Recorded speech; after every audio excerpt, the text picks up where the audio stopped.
Welcome back to the Hardforking channel, the best show. It's all about crypto culture, people. So we hope to entertain and educate. Welcome to my co-hosts, Leanne and Mathematics. How are you, people? Good afternoon.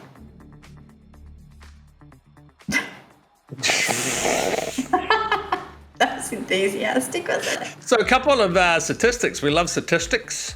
Out of any show that I've made with the team on the Hardforking channel, this one has nearly 50% viewership from the ladies. So shout out to the ladies. There you go. I don't know whether it's Jesse's good looks or the fact Leanne's on the show. So let us know, ladies. Girls like water stains on the shirt. Well, two handsome gentlemen and a woman that's, mixing it up in the crypto space. It's a good combination. Well, absolutely. Leanne, it's always been two ladies, you and the one behind you. Oh, yes, my beautiful Balinese woman. She's beautiful, isn't she? Yes, I built my house. Shout out to her, too.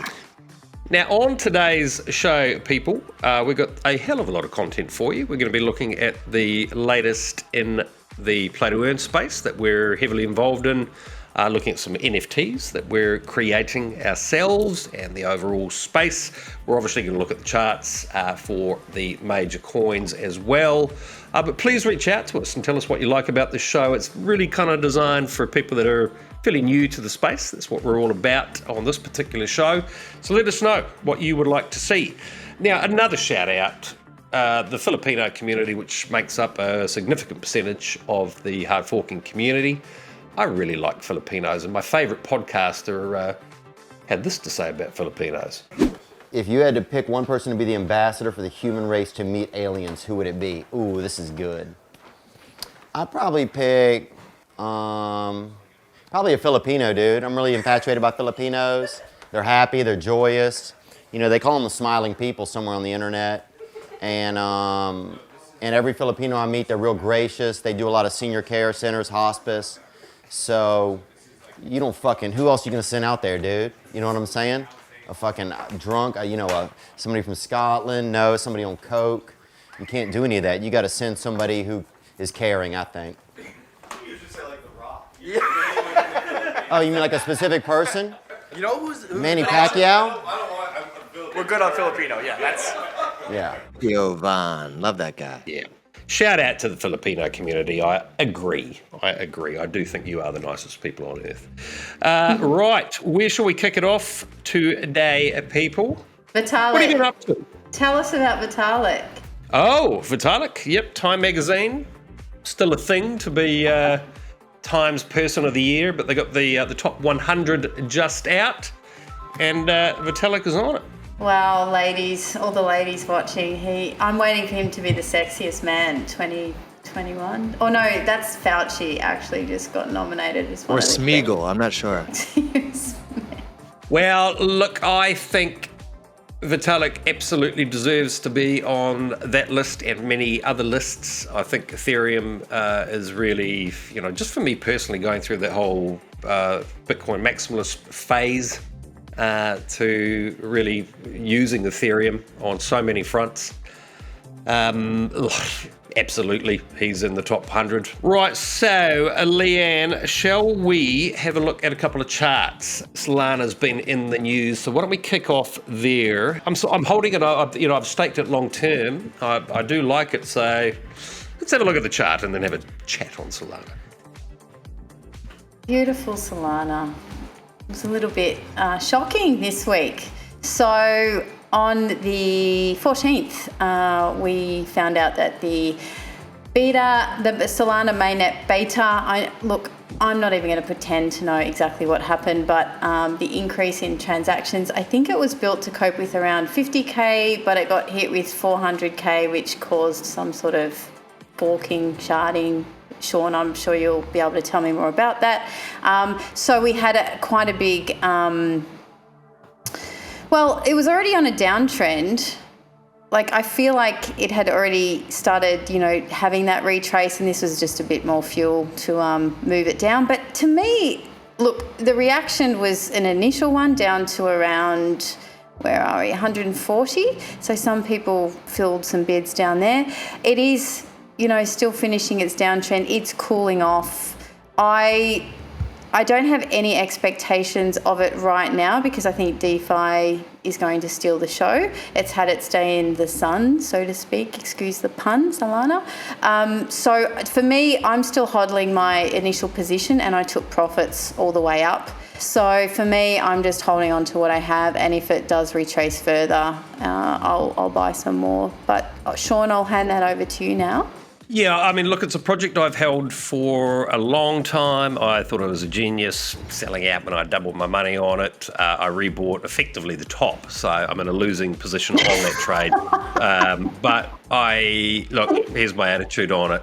It's not a huge amount of capital. It's less than a couple of percent of my overall portfolio. But it's a project that I think has potentially got legs. What I don't like about it, very, very centralized. That's why you get these quick speeds. A lot of people recently I'm hearing, this blockchain is so much better than Ethereum. It cost me nothing. I can do this, da-da-da-da-da. But there's always trade-offs. When something is too good to be true. I think in some ways we might have just seen this with Solana, a very centralized blockchain, had some issues. For me, it's all about Bitcoin and Ethereum. What I do like about it, it is EVM compatible. So projects like Polkadot, Solana, if you've bought an NFT there or you're using it, if something went horribly wrong and that blockchain just ceased to exist, you're still going to be able to interoperate with other blockchains. But that bar of gold, that money you're stashing away, that's what Bitcoin is. Ethereum, that's effectively a new internet, or at least another layer on an internet that adds money to the internet, which stupidly was never built in back in the 90s. It should have been. So I hope you're kind of understanding those points when you're hearing about all these other thousands of projects out there. You really do need to understand what is going on. And on that note, I want us to have a look at a chart for Xdai. This is a project that I've held for about a year. As you'll see from the chart, there's not been major price appreciation in it. But what I do know is that the smart people within Ethereum really rate Xdai as a layer 2 solution. And in fact, the Hardforking company is built on Xdai. Look, the chart looks nice. We're in a green wave. I've just drawn a trend line here, so we might squiggle along. But look, it's at the bottom of its range. So any entries here are good ones because ultimately our all-time high target's around the 40-ish range.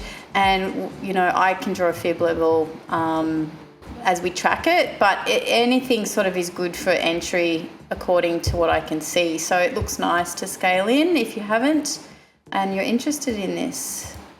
It's just broken the local resistance, so that's why I'm saying it looks quite nice, but you could ladder in down to around $10 as well.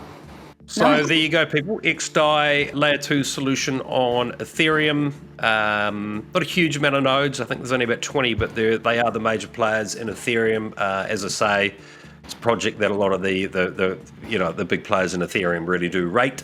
For me, it's a long hold. I increased my position this week, and we'll be showing you what how we're utilizing that blockchain for the structure of our company. Where do you stake it? Somewhere what are you staking? You can stake Xdai directly with them, or you can also stake it on Ethereum. Yeah, I use one of their platforms. It's like Xdai Easy Staking. Okay. Easy stake. So that was probably my biggest trade of the week. I actually had a really successful trade on Bybit in the early hours of this morning. I woke up as I typically do. I can't understand why I do, but bolt upright at 5 a.m. And I just looked at the chart and I'm like, damn, this puppy looks like it's about to run. It did. So can we have a look at the Ethereum chart? I've actually just closed the trade. I did very well on it. And Ethereum looks really good. I think we mentioned last week about laddering in. If you haven't, this 343, I haven't got a definitive entry yet. But we on the alphanumerics, I know it's green, and even though my wave is blue, which does signal a downtrend, which you can see happens sort of in this region, and we're finishing that now. Though any entry above the wave for me is an entry, so that you could start scaling in now. If Bitcoin does take a little bit of a pullback, we have to watch that. We could scale right down to 3-4, but then I think we'll be looking for all-time highs pretty soon. I like the look of Ethereum. Keep on huddling. Yeah, look, I mean, I put Ethereum in the same class as Bitcoin. It underpins the entire ecosystem. But who the hell else are you talking? Talking to me? If you believe in blockchain, if you believe in crypto, you should have some ETH. Can I say that? I don't know. Delete As that. part of your Not financial portfolio. advice. Yeah. I have. Definitely recommend Bitcoin and ETH as part of people's portfolios. But again, it's a portfolio investment. If you're trading, it's a completely different story. So we're going to have a look at CoinFlix in a moment. This is a company that we checked out a few months ago. The Flex token made a nice 100% gain for me. I spoke to one of the founders yesterday. Long form interview will be posted tomorrow. But before we do that, Jesse, let's keep it all crypto culture-ish here. How is the Hardforking NFT progressing? What can you tell us? Well, I had kind of upgraded the song that we are using, the Bitcoin Dominance track, to let's just say a better mix. Jordan has what looks like completed the artwork. I think the last thing we might be finalizing is any kind of Easter egg type of extras we might be wanting to throw in there. So that's kind of like the last steps, but we're almost there. Very good. And Leanne is going to be sharing what she's up to in that space, hopefully next week. We are excited to see it. Maybe we can I'll throw a few sneak peeks of your kind of some of the inspiration that you've used right here. Cool. Very good. Now, CoinFlix, as I mentioned, people, what I do like about this, it's an interest-bearing stablecoin that you can basically buy on their exchange, keep in your MetaMask, and receive interest payments. The volume on this exchange is just hit 1 billion in daily volume. That obviously affects the price of this Flex token. They've also got a USD Flex, which is a stable coin, which is interest-bearing as well. So they're the two things that have sort of caught my interest. It's obviously a fully fledged trading platform as well, with a lot of functionality that you don't find on others. So look, here's a quick snippet from the long-form interview with Total Bitcoin OG. This guy's been in the space since 2012, very smart guy. I was very impressed by him. So yeah, let's have a quick look at that. We're here with Mark Lamb, an absolute Bitcoin OG. I believe you actually set up the first Bitcoin exchange in the UK, Mark. So we're very eager to hear more about what you're doing currently with CoinFlix. Yeah, absolutely. So CoinFlix is a derivatives exchange, and we see the world as passive capital, which is majority of individuals in the world, and active capital. And we've created a number of products that basically allow for passive capital, you and me, everyone, to participate directly in derivatives markets and take advantage of some of the crazy high yields that are being created through both the volatility of derivatives and just the leverage in derivatives and all sorts of things without having to understand derivatives. So we're trying to create very simple and easy to use products that allow people to take advantage of this crypto market, including without having to spend much effort or spend much time managing what they're doing, and just make money from it. So, Mark, I got some CoinFlix a couple of months ago, and I'm very happy that the value of it's doubled. For people that maybe the easiest way for me to describe it is like the Binance coin, effectively, isn't it? It's the on exchange asset. Can you tell us, what affects the value of it? How does it move up and down?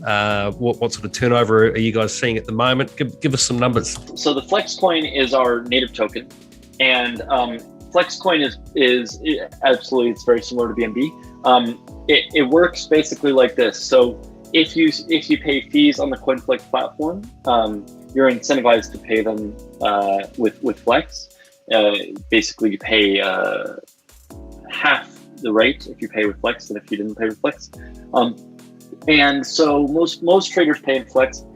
That creates daily velocity because traders trading on the exchange, traders trading the derivatives contracts have to buy Flex every day if they want to optimize their trading. And then CoinFlex is actually taking 10% of our revenue and 10% of our profits and burning that.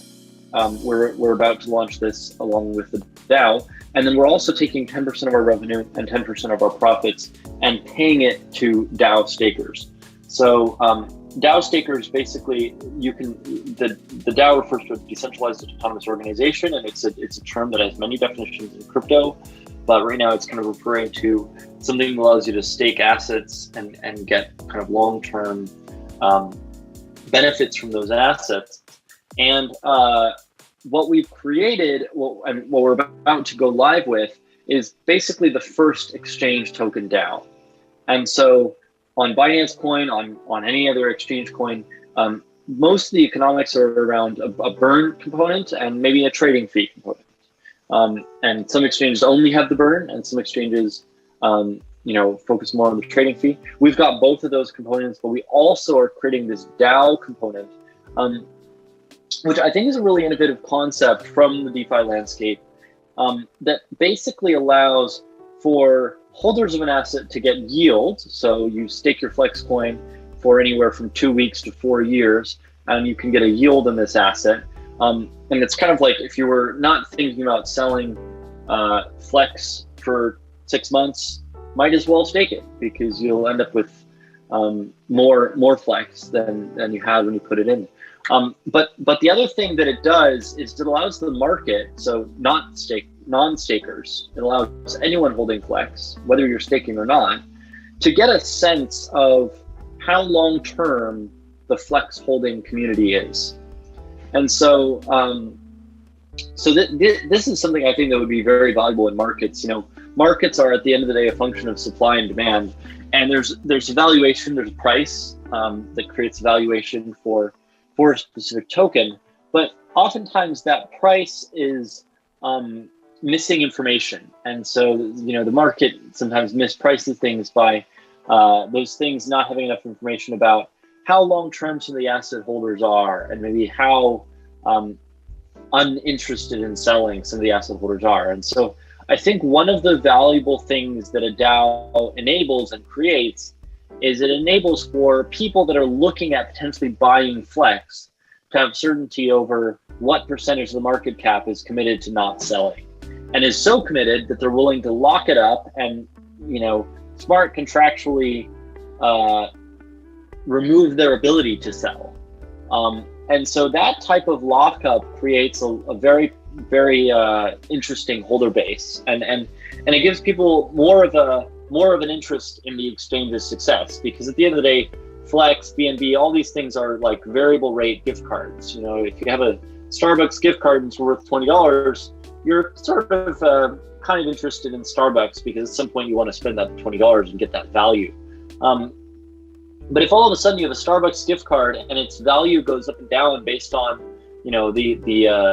the number of people that want to buy things at Starbucks, that becomes way more interesting. Then you're very incentivized. And if all of a sudden you've locked that thing for 6 months, for example, then it becomes something really interesting where now you're locked in to being a community member, almost being a vested participant, and being someone with a financial interest in the underlying token, the underlying value growing. All right, so your links below if you want to have a look at what CoinFlex are up to. Check it out, and as I say, full interview with Mark will be up tomorrow.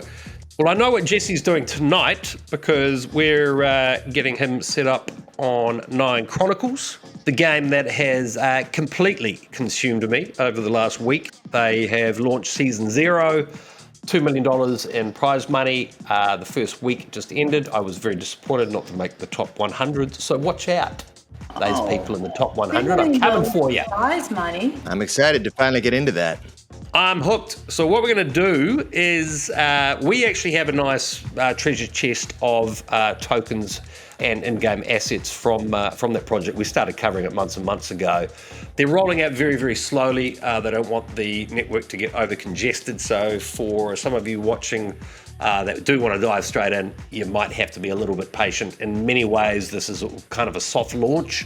But I have seen enough that I think this could absolutely become the number 2 play-to-earn game after Axie Infinity. As you know, if you follow this channel, we brought Axie to you well before anyone else. We hope to do the same with many other games, and I think the one that we're telling you about now, 9 Chronicles, is something you should definitely go and have a look at. So if you want to basically follow us along in the coming weeks, look at our strategies, how we're playing, it's very much a strategy game. You're both playing it up in the wee hours of the morning. Well, Leanne, it's not actually a game that it's a passive game. So if you remember something like Dungeons and Dragons from years and years ago, it was all about strategy and having the right sort of equipment and so forth. This is like that. So the real skill, it's almost like data analytics. I think most of these play-to-earn games are. But the difference with this one is it looks really beautiful. The characters are all actually female, so I'm running through a sort of a medieval type landscapes with a woman in a leather outfit with with a big bag of coconut. You should turn it to Twitch tomorrow. Well, actually, you can have a quick look at my character here. Here you go. This is me.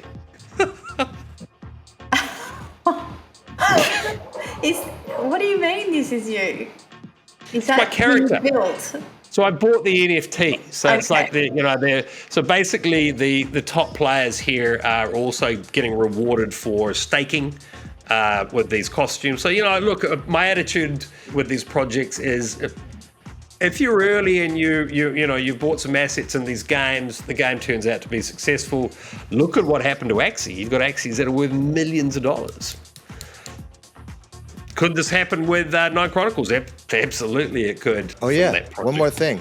By the way, it wasn't too long ago that Mr. Gonzo suggested that I buy that Gala node those months back. How's that worked out for you? I've already earned enough Gala with that node to pay off the Gala that I purchased with, I think it was about almost 7 Ethereum when I bought it. Obviously, the nodes are a lot more expensive now, but yeah, I've already earned enough Gala to pay off the node that I bought. Wow. In what period of time? Vitalik clap. It's been... I'll have to go back and check, but it feels like maybe 6 or 7 months. So basically 1 Ethereum per month. Okay, cool. Excellent. On average. Yeah. Right now, it looks like NFTs are back on the pumping side of things. So we'll see. But what's your psychology in holding this ape right now? What does it mean to you? Why did you buy it in the first place? And how long do you think you'll keep it? I was just discussing that this morning. Aside from the idea of, I don't want to let go. I have a sentimental blah, blah, blah, because none of that is worth money. I've realized that in crypto, you don't be attached to any of this stuff if there's a chance they can go up and down. That's at least my mantra. But considering what NFT, there's a reason that so many people are making new NFT collections, because the original ones are doing so well. And so everyone's trying to, create their own thing. And if you think about baseball cards, if you're holding one of the original Hank Aaron rookie baseball cards, you're a multi-millionaire. And that's in this day and age where NFTs are all the rage. It doesn't matter. You still are a multi-millionaire if you hold a rookie baseball card from 1950s, 40s. Everyone can agree that if they understand NFTs, that punks, that apes, and maybe a couple others, they are considered blue chips. In other words, that they are kind of the OGs. And so I can't, in my right mind, imagine that apes won't continue to be that in the future and continue to grow in value. Furthermore, I have this kind of sneaking suspicion that there will be considering I have the set, which is the mutant, the original, and the dog, that there could be some sort of benefit in terms of airdrops for holding. Oh, they're going to release another one, and you're just going to have it because you've got all the other ones. and then finally, there's other things. If you're holding the apes, there is going to be a full 3D rendered avatar to be used in the metaverse based on your specific ape. That's coming soon. So there's a lot. Their team is going hard, and this is not something to just be like, oh, it's just a throwaway project. No, so I believe in them, and at the moment, I don't need to sell them. I listened to something this week that said, I can't even remember where I heard it on, but that the apes are now like, because the world shut down and no one can travel, it's a way for people to flex. So it's become something that people can flex online without. They've always been that. Yeah. Which I guess that didn't really dawn on me until I'd heard this guy say it. I think it was on. Yeah, I mean, you know, yeah. When Steph Curry bought his ape. The basketball. I had a player? sneaking suspicion it was just because he saw other, celebrities and sports stars doing it, and he was like, I got the money, and it seems like it's a good investment, so let me flex. And while I'm flexing, I could also possibly make money off of it. I mean, it's the smartest flex you could do. Whereas, buying a Lambo, to me, seems like the dumbest flex you can do, unless you're a fucking billionaire, in which case, whatever. No, I love the fact that everyone's using this term flex. I heard that in Jamaica back in the late 80s. And all of a sudden, it's just proliferated right throughout culture. Well, it always comes full circle. Oh, yeah. Flex, yeah. I'll make it uncool now. Yeah, just say it once, Sean. It'll be dead tomorrow. You can't flex. Destroy the word once. I can flex, I tell you. All right. Okay. Shout out to our community. We have sent out the 9 Chronicles prizes to most of you. We're trying to figure out how to send the smaller amounts because obviously with gas fees that's proving a bit difficult. But yeah, I'll have a solution to you very shortly. So don't fear. Good token to be holding anyway. Sean, do you want to look at the Bitcoin chart or? What a Bitcoin do? Well, I'm going to show you. My charts, we're out of the water. The thing is, we don't have a green wave yet, but because of the positioning, it is entry worthy, but we still have to be cautious for short-term pullbacks. However, the one thing that changed my mind the other day and gave me a bit more confidence is this chart. So the reason, that's why I showed you my chart before, because my chart is still calling for some sort of pullback, whether that's to 44, 46, 41, whichever zones they are. So it happens because it's a lagging indicator, okay? And it's a 50 and a 200. But as you can see, when we look back in time, it's a terrible indicator for closing your trade longs on Bitcoin, but it's a brilliant tool for entering. And it gives us this is so frustrating, this chart, it doesn't move properly. It gives us this, when we hold above, we get all this just green upward thrust, and we've just started that now. And of course, you can see along the way here, we've had massive pullbacks within that golden cross territory. However, it's always stayed above, and it's good to go if you're hodling. When you need to be a bit more tuned in to when you exit those long trades, but it tells you how sort of accurate it was over time, and because it's lagging. But now it's just turned green, so it's telling us we are on an upwards trajectory for who knows how long, but it's a significant sign that we are going to trend up. But my charts tell me that we may have a pullback over the next week or two. Speaking of pullbacks, obviously a lot of our community has been very worried about the drop in SLP as a scholarship manager. Leanne, any personal thoughts on that? Has it affected you, your scholars? What do you think about what's going on there? I think the tone is a little bit down. I've just told them if they don't need to sell it all now, just to hodl some, but to try and have faith in the system that they'll get their act together and find a way to have SLP needed more in the ecosystem, because at the moment no one's really breeding, no one's really doing anything, so too much supply. So I'm hoping they can solve that problem, and I feel that the energy's a little bit deflated at the moment because it is just like tanking. Do you think that's just because when you get something where it's just always happy times, and then you get a little bit of action like this? Look, the project's obviously done extremely well in the Philippines. It's starting to take off in Indonesia. I'm talking to people in Jamaica about building scholarships.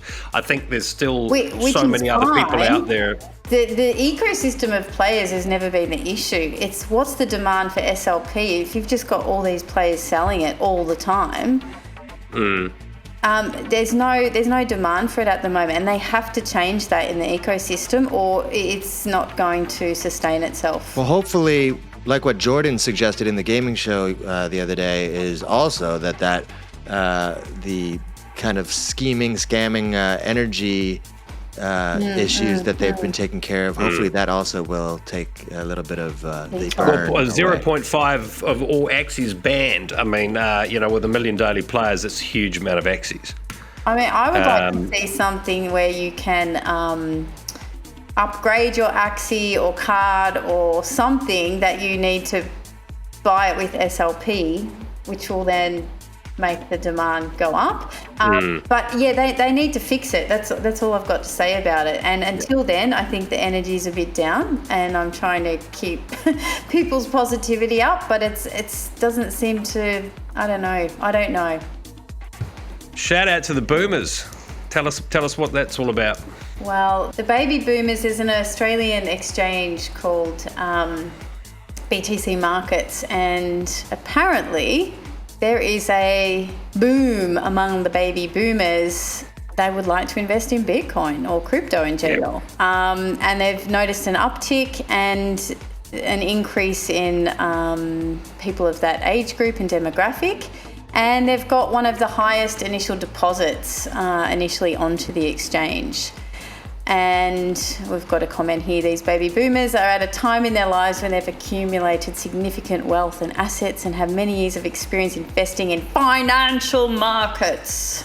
So they're not worried about allocating a small percentage. So I don't know about your parents, but my parents, after watching me for some time, definitely took the leap of faith quite a while, 2 years ago actually. So they're very happy now, and I don't know about your parents. I know Sean's been getting his parents.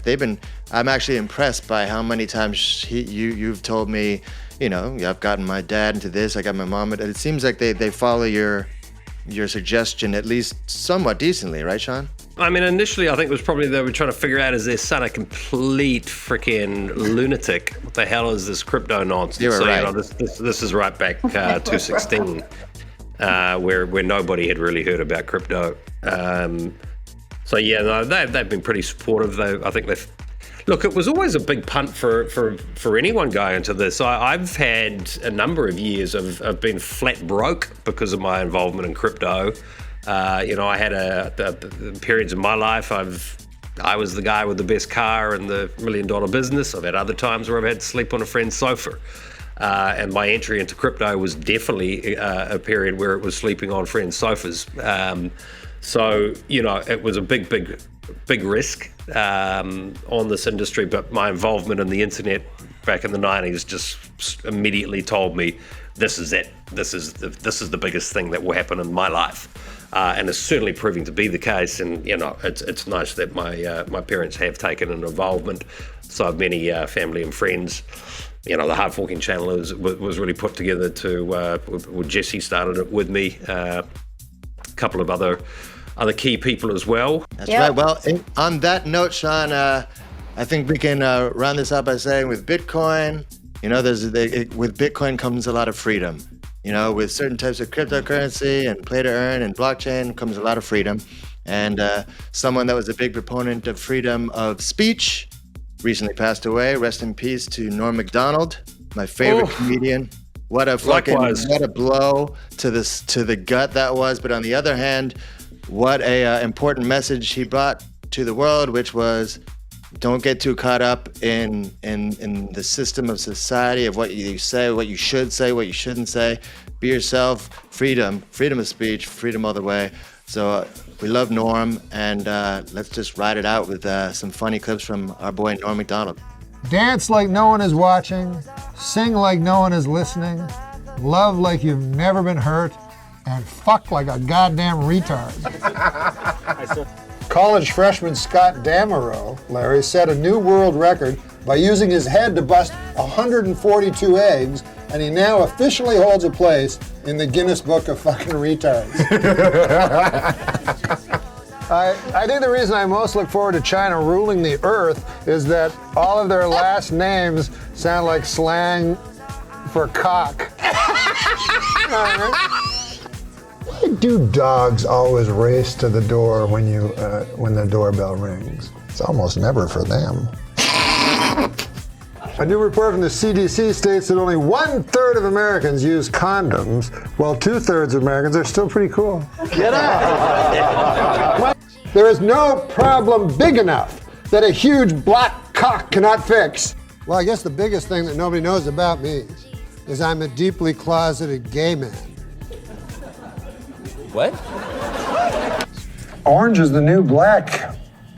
But not in my apartment building. Kevin is the new black. Hey, this occurred to me today. ID, which I had to show it again. There's a strange abbreviation when you think about it. I is short for I. And then D is short for dentification. Hey, how about this? The Dalai Lama said that killing in the name of religion is unthinkable. Hey, thanks, Dalai Lama. I'm sure everybody will fucking listen to you. No one listens to the Dalai Lama. No one.